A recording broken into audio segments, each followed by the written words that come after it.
Hello friends, welcome to GK Notes. So in this video we are going to study about the Bhakti movement, which forms part of religious movements in the 15th and 16th centuries, and it forms part of the medieval history. And please do share, like and subscribe GK Notes and press the bell icon so that you may get notifications whenever any new video comes. Please GK Notes को subscribe करें and इस video को like करें अगर आपको इसका content अच्छा लगता है, एंड दोस्तों के साथ शेयर करें एंड बेल आइकन को प्रेस करें ताकि आपको नोटिफिकेशंस मिलता रहे जब भी न्यू वीडियोज़ आएँ. So starting question number 1. The first question is what was the doctrine on which the bhakti movement was based. The answer is the relationship between God and man is through love and worship rather than through performing any rituals or religious ceremonies. So first question है कि कौन से doctrine पे भक्ति movement based था. तो जो relationship होता है बिटवीन गॉड एंड मैन वो लव एंड वर्शिप के द्वारा होता है rather than रिचुअल या रिलीजियस सेरेमनीज के द्वारा. Now second question is, in which region for the first time the Bhakti movement grew from a mere religious doctrine to a broad-based popular movement based on social and religious equality? So the answer is South India, and it declined after 10th century. So second question ये कहता है कि कौन से क्षेत्र में पहली बार जो भक्ति मूवमेंट था वो एक रिलीजियस डॉक्ट्रिन से ग्रो किया और एक ब्रॉड बेस्ड पॉपुलर मूवमेंट में कन्वर्ट कर गया based on social and religious equality. तो ये साउथ इंडिया में ऐसा हुआ था और ये डिक्लाइन करने लगा after the 10th century. Question number 3. Who led the bhakti movement in south India? The answer is Alvars. Bhakti movement को साउथ इंडिया में किन्होंने लीड किया? अलवर्स ने. Question number 4. How did the Alvars represented the emotional side of Vaishnavism? The answer is through collective songs called Prabandhas.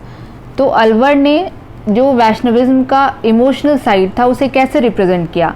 तो उसे collective songs द्वारा represent किया जिसे प्रबंध कहते थे. Question number 5. Who revived the bhakti movement in the 11th century as a philosophical and ideological movement?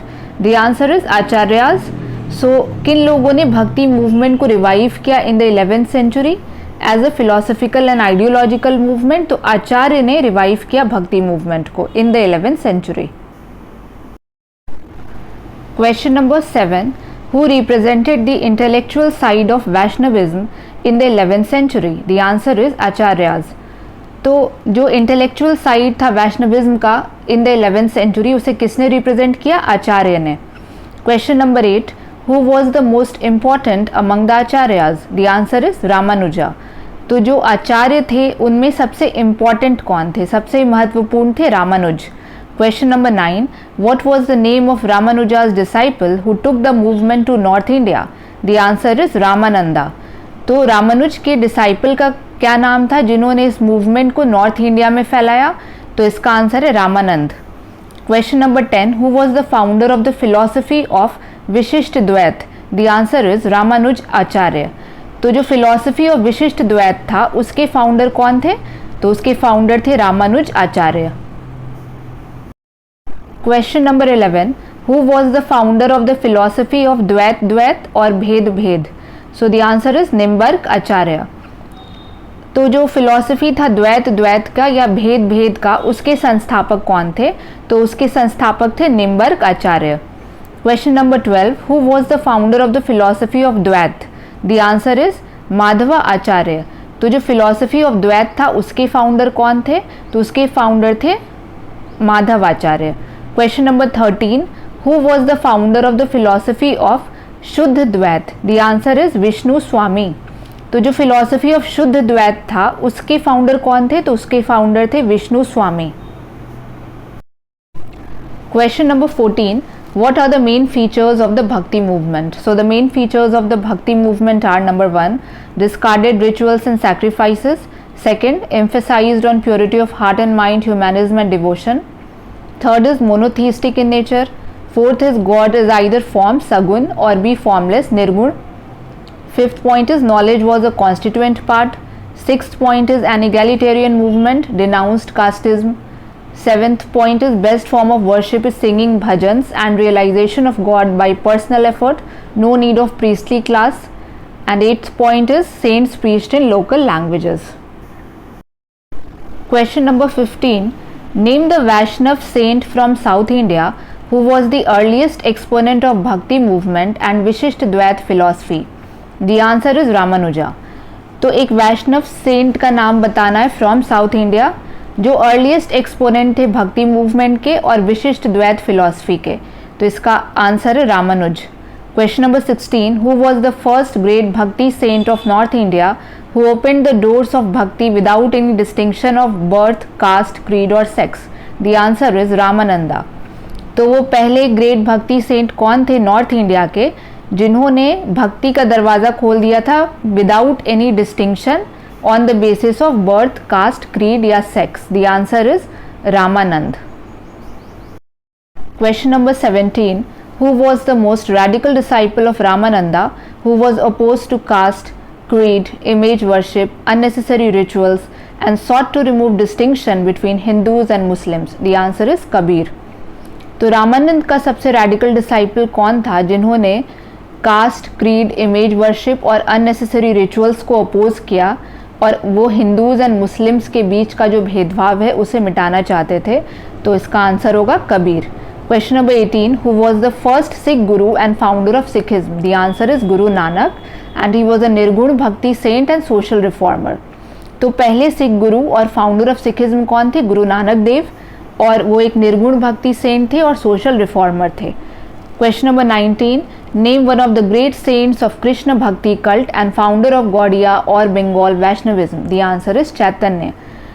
तो Krishna bhakti cult के एक ग्रेट सेंट का नाम बताइए जो कि बंगाल वैष्णविज्म के फाउंडर थे. इसका आंसर है Chaitanya. Question number 20. Name a Maithili saint poet who wrote thousands of love ballads on Radha Krishna Padavali. The answer is Vidyapati. एक मैथिली सेंट पोएट का नाम बताना है जिन्होंने थाउजेंड्स ऑफ लव बैलेट्स लिखा राधा कृष्ण पर. इसका आंसर होगा Vidyapati. Question number 21. Name the foremost and the most prolific Vaishnav saint composer in Karnataka who is believed to have laid the foundations of the modern phase of Karnataka music. The answer is Purandar Das.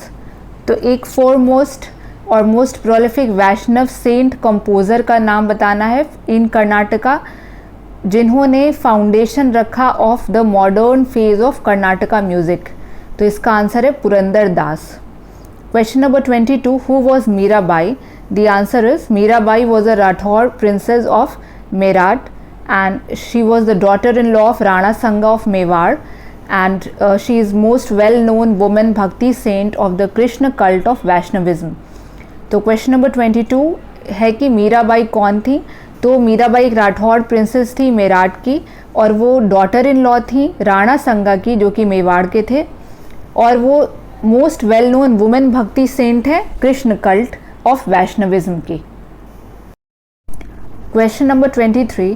Name a great saint of the Krishna bhakti cult of Vaishnavism who propounded the philosophy of Pushti Marg. The answer is Vallabhacharya. तो Krishna bhakti cult of Vaishnavism के great saint का नाम बताना है जिन्होंने philosophy of Pushti मार्ग को प्रोपाउंड किया. तो इसका आंसर होगा वल्लभाचार्य. Question number 24.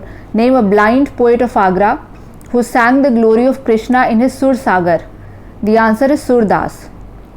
तो एक ब्लाइंड पोएट का नाम बताना है जो कि आगरा के थे और जिन्होंने सुर सागर में कृष्णा के वैभव को गा करके बताया है. इसका आंसर होगा Surdas.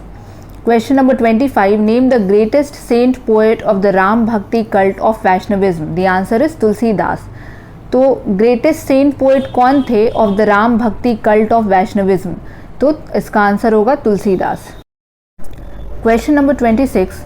Name some of the works composed by Tulsidas. The answer is Ramcharitmanas, Kavitavali and Gitavali. तो कुछ वर्क्स के नाम बताना है जिसे तुलसीदास जी ने कंपोज किया. तो इसका आंसर होगा Ramcharitmanas, Kavitavali, Gitavali. Question number 27. Who was the founder of the Vaishnav devotional movement in Assam? The answer is Shankar Dev. तो जो वैष्णव डिवोशनल मूवमेंट था असम का उसके संस्थापक कौन थे? तो उसके संस्थापक थे Shankar Dev. Question number 28, who was the founder of Dadu Panth? The answer is Dadu Dayal. तो दादू पंथ के संस्थापक कौन थे? इसका आंसर होगा Dadu Dayal. Question number 29, name the greatest saint composer of Karnataka music? The answer is Tyagaraja, and he was a Telugu who spent his life in Tamil Nadu, and he adorned God in the form of Ram, the incarnation of Vishnu and hero of Valmiki's Ramayana। तो Karnataka music के greatest Saint composer का नाम बताना है, तो इसका answer होगा त्यागराजा, और वो एक तेलुगु थे जिन्होंने अपना जीवन व्यतीत किया तमिलनाडु में, और वो गॉड को एडॉर्न करते थे in the form of Lord Ram, जो कि भगवान विष्णु के अवतार माने जाते हैं, और वाल्मीकि रामायण के हीरो भी वही हैं। क्वेश्चन नंबर 30, नेम सम भक्ति सेंट्स ऑफ महाराष्ट्र धर्म? द आंसर इज ज्ञानेश्वर और ज्ञानदेव, नामदेव, रामदास, एकनाथ, तुकाराम। तो कुछ भक्ति सेंट्स के नाम बताने हैं ऑफ महाराष्ट्र धर्म, तो इसका आंसर होगा ज्ञानेश्वर या ज्ञानदेव, नामदेव, रामदास, एकनाथ और Tukaram. Question number 31, who was the fountainhead of the bhakti movement in Maharashtra? The answer is Gyaneshwar और ज्ञानदेव। तो जो भक्ति मूवमेंट था महाराष्ट्र, उसके फाउंटेन हेड किसे माना जाता है? तो ज्ञानेश्वर या ज्ञानदेव को माना जाता है। Question number 32, who was the founder of Marathi language and literature? The answer is Gyaneshwar और ज्ञानदेव। तो जो मराठी लैंग्वेज एंड लिटरेचर है उसका संस्थापक किसे माना जाता है? तो उसका संस्थापक ज्ञानेश्वर या ज्ञानदेव को माना जाता है। क्वेश्चन नंबर 33, ज्ञानेश्वर और Gyandev wrote a long commentary on the Bhagavad Gita, and what was it called? So it was called भावार्थ Deepika, more commonly known as Dnyaneshwari. तो ज्ञानेश्वर या ज्ञानदेव जी ने एक लॉन्ग कमेंट्री लिखा था भगवद गीता पे, उसे क्या कहते हैं? तो उसे भावार्थ दीपिका कहते हैं, और मोस्ट कॉमनली उसे ज्ञानेश्वरी भी कहते हैं। क्वेश्चन नंबर 34, नेम भक्ति सेंट ऑफ महाराष्ट्र धर्म who was a contemporary of Dnyaneshwar? The answer is Namdev. तो एक भक्ति सेंट का नाम बताना है महाराष्ट्र धर्म के जो कि ज्ञानेश्वर के समकालीन थे, तो इसका आंसर होगा नामदेव।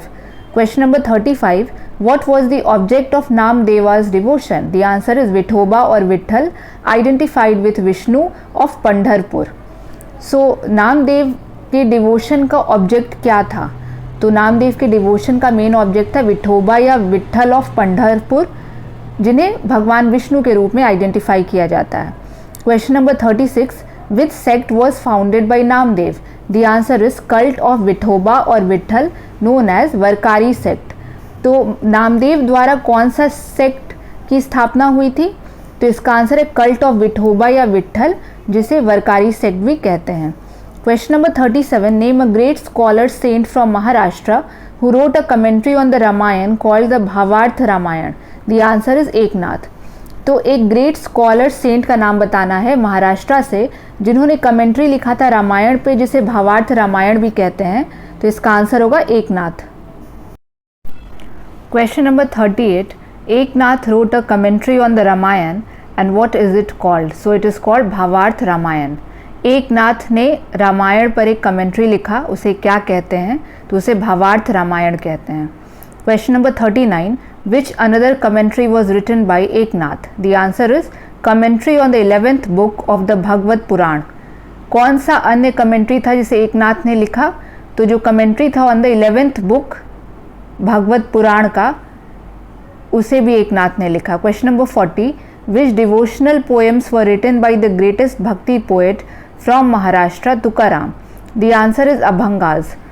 तो कौन सा डिवोशनल पोएम था जिसे तुकाराम ने लिखा, जो कि ग्रेटेस्ट भक्ति पोएट थे महाराष्ट्र के? तो इसका आंसर है abhang. Question number 41, who is considered as the last great saint poet from Maharashtra? The answer is Ramdas. तो किसे कंसिडर किया जाता है as last great saint poet Maharashtra से? तो इसका आंसर होगा Ramdas. Question number 42, what is the compilation of the writings and sermons of saint poet Ramdas known as? The answer is Das Bodh। तो जो compilation है writings and sermons का of saint poet Ramdas, उसे क्या कहते हैं? तो उसे दास बोध कहते हैं। Question number 43, who is considered as the greatest bhakti poet from Maharashtra? The answer is Tukaram. तो किसे कंसिडर किया जाता है एज ग्रेटेस्ट भक्ति पोएट महाराष्ट्र से, तो इसका आंसर होगा Tukaram. And now you can also follow GK notes on Telegram, and Telegram का लिंक इस वीडियो के डिस्क्रिप्शन में है, वहाँ से जाके आप जीके नोट्स को टेलीग्राम पर भी फॉलो कर सकते हैं। Thanks for watching this video, and if you like it then please do share, like and subscribe GK Notes. Thank you so much.